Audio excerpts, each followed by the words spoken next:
The Eastern Cape is calling on government to deploy soldiers in crime hotspots in that province. It follows a surge in extortion cases in places such as Mthatha. In order to ensure their safety, the police have to intervene. The government must aggressively deal with the protection fee phenomenon. Poor people who are trying to make an honest living cannot be held ransom by criminals. Mafias who forcefully demand 30% fee from local projects and businesses. Protection fees. Apparently 4 schools had to close down because of protection fees. There are growing concerns of businesses closing down in Mthatha in the Eastern Cape due to extortion. Lapumikwezi Primary School in the Mthatha West area has been closed since Wednesday last week. No one must compromise the continuation of studies by kids, because that's our future leadership. That's our future in the essence. Accusing the police of working with criminals. This question of protection fees, you go to some towns, once ubenemoto, uzofika ezinswela boya apha kuwe. Umhlobo wam uthi ibrother yakhe idutyulwe nenkosikazi yakhe badutyulwa bobabini. Uthi ke xa izama ke uyicacisa lento kufike abantu banesimokolo ke ababantu bathengisa utywala banayo nendawo ke thengisa ukutya isirhoxo. Kufike ke amadoda athi acela i-protection fee apha kubo nenkosikazi yakhe khabavume ke xa eyibeka ke ekubeni ba engavumanga la madoda aphinde abuya. Xa ephinda ebuya avulela ngembumbulu kutata nakumama. Bashiya ke abantwana abathathu. Buhlungu bantakwethu esijongene nayo. And some businesses have closed, and you can't. It is unlikely that now somebody comes, says he's demanding so much money from you, and yet you don't even have that kind of money. We are operating in a very thin line. We don't really have money as business people. You will recall that we are coming from COVID and load shedding, and it affected greatly the business. For us, because we are always staying free here, because Mthatha is our home, and Mthatha is the place where we settled freely and fair. Women at the village of Mqhekezweni, that's in the Eastern Cape, are being forced to pay a protection fee to ensure that they are not victims of rape. Abantu baseMthatha are feeling unsafe because of into protection fee. Businesses eMthatha ziyavalwa, abantu are losing imisebenzi. This is Eastern Cape Mthatha. It's a Sasol garage, this one. Opposite is OR Tambo municipality offices.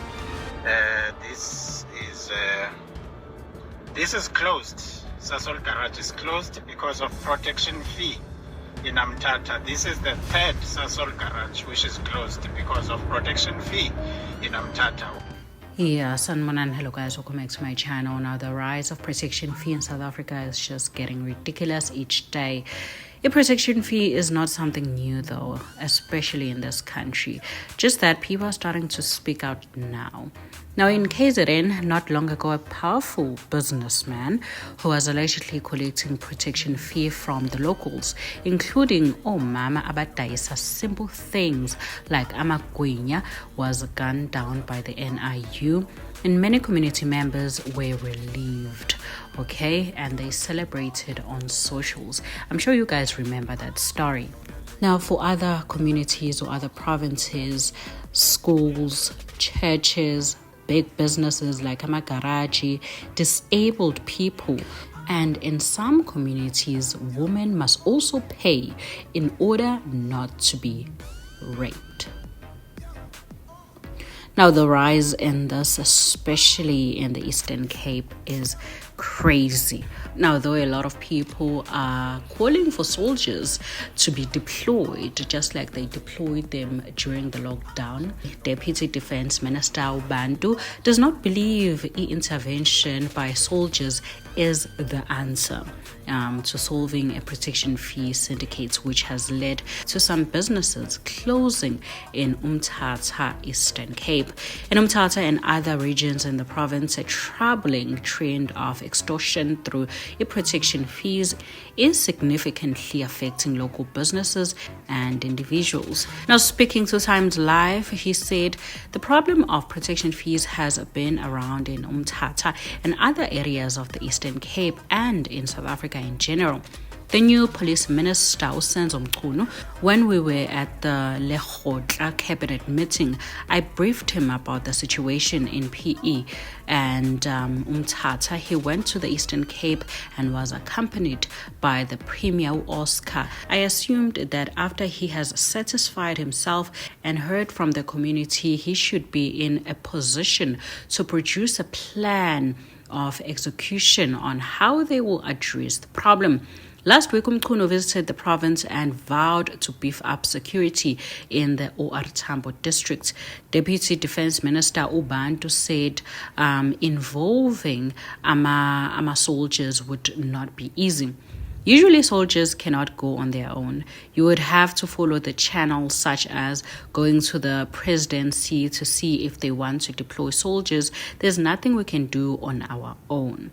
I think crime intelligence is zero. That's another area government would have to invest in to assist the police ministry. If they want to nip this in the bud, it would have to concentrate on intelligence. The public would tell them who is doing what, and it depends on how they access that intelligence to lead to arrest. So this is obviously resulting to unemployment, our economy, umphakathi nje living in fear. Because not only do these people target big businesses, they also target vulnerable people, abantu who are living with disabilities, abantu abahola impesheni. They can't even report to the police because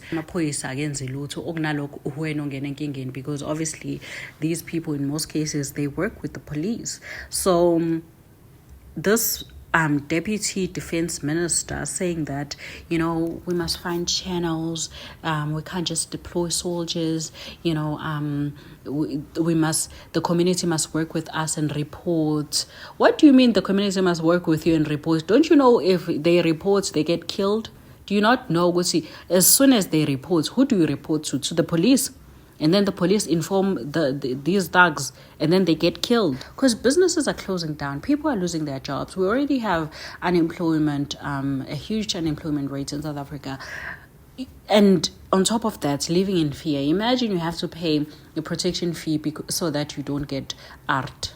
Like, imagine that. And then we have those experts about, I'm a criminal, because you have to negotiate with them. Like, what the fuck? Guys, honestly speaking, do let me know what you think in the comment section down below.